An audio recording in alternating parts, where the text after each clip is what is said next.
আসসালামু আলাইকুম। আজ ১৬ই জানুয়ারি ২০২৬।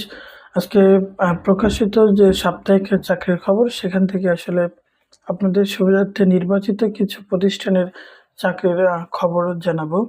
তার মধ্যে আপনারা এখনো যারা বেসরকারি শিক্ষক নিবন্ধন যে এই পদে যে ৬৭,২০৮ জন যে নিয়োগ দিয়েছেন, এখানে যারা এখনো আবেদন করেননি তারা তো দ্রুত আবেদন করুন। এখানে আসলে আগামীকাল ১৭ই জানুয়ারি রাত ১২টায় আসলে আবেদন করার সময়টা আসলে শেষ হয়ে যাবে। এখানে এখনো যারা আবেদন করেননি দ্রুত আবেদন করুন।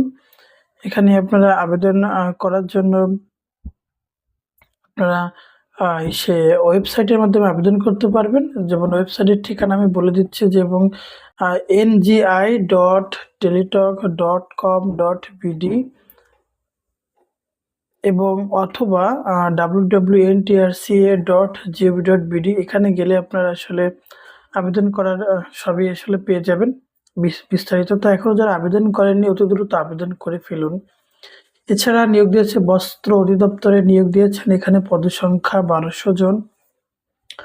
এছাড়া ব্যাংকার সিলেকশন কমিটির সচিবালয় পদসংখ্যা ২৬০ জন, এখানেও নিয়োগ দিয়েছেন।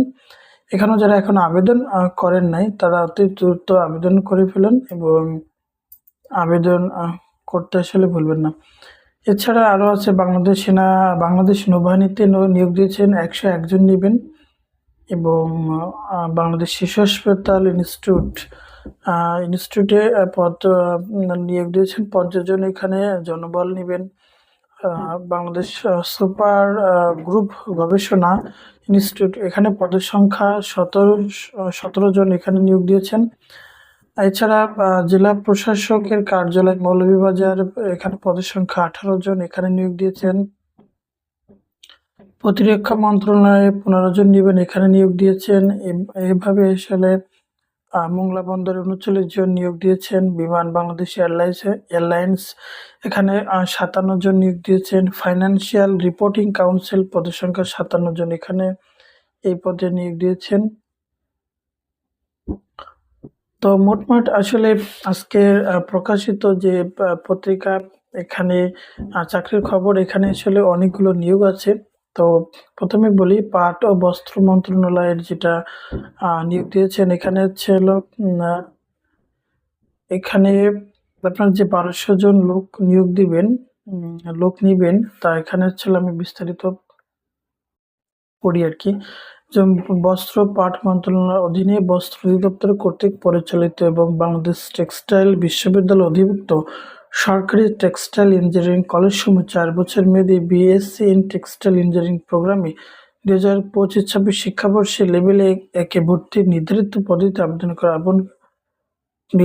পদ্ধতিতে আবেদন আহ্বান করা যাচ্ছে। প্রতি কলেজে ১২০টি আসনে ইঞ্জিনিয়ারিং ৩০টি এবং ফেব্রিক ইঞ্জিনিয়ারিং ৩০টি, ওয়েট প্রসেসিং ইঞ্জিনিয়ারিং ৩০টি এবং অ্যাপারেল ইঞ্জিনিয়ারিং ৩০টি। মোট এছাড়া ১০টি কলেজে মোট ১২০০ আসনের ভর্তি পরীক্ষায় অংশগ্রহণের যোগ্যতা, আবেদন প্রক্রিয়া ও অন্যান্য নিয়মাবলী নিম্নরূপ। এটা আসলে আমি বিস্তারিত এখন বুঝলাম যে এখানে আসলে এটা ভর্তির জন্য আসলে নিয়োগ দিয়েছেন। তো আমি যদি বলি যে এবার বিমান বাংলাদেশ এয়ারলাইন্সের কথা, এখানে ৫৭ জন নিবেন এবং জুনিয়র অপারেটর জিএস ক্যাজুয়াল বেতন বিভাগ ৩-১ প্রশাসন এই পদে আসলে এখানে নিবেন।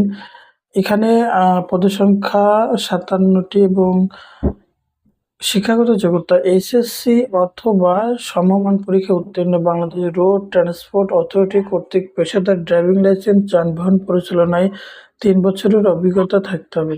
শর্তাবলী: প্রার্থীদের বয়স ১৮ বছর সর্বোচ্চ ৩২ বছর। এসএসসি পাশের সনদপত্রের ভিত্তিতে বয়স নির্ধারিত হবে। বর্ণিত পদে নির্বাচিত প্রার্থীগণ ৭৯ দিন না ৮৯ দিন ভিত্তিতে শর্তসাপেক্ষে নবায়নযোগ্য।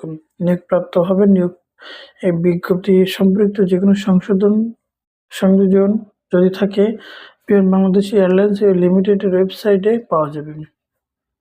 এটা হচ্ছে এটা। আর বাংলাদেশ নৌবাহিনীতে যে ১০১ জন নিয়োগ দেবেন, এখানেও মোটমাট এই ছিল আজকের প্রকাশিত যে সংবাদপত্র ছিল চাকরির খবরে, সেখানের বিস্তারিত।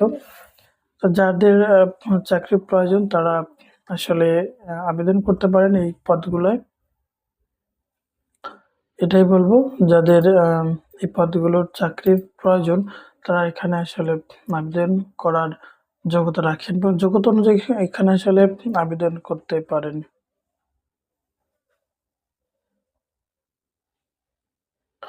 তো সব মিলিয়ে আমাদের ভিডিওগুলো কেমন লাগে অবশ্যই কমেন্ট করতে পারেন। চাকরি সম্পর্কে যেকোনো ভিডিও পেতে আমাদের ইউটিউব চ্যানেলটি সাবস্ক্রাইব করতে ভুলবেন না। অবশ্যই আমাদের ফেসবুক পেজটি আসলে ফলো করবেন এবং ইউটিউব চ্যানেলটি সাবস্ক্রাইব করবেন। তো সবাই ভালো থাকেন। আসসালামু আলাইকুম।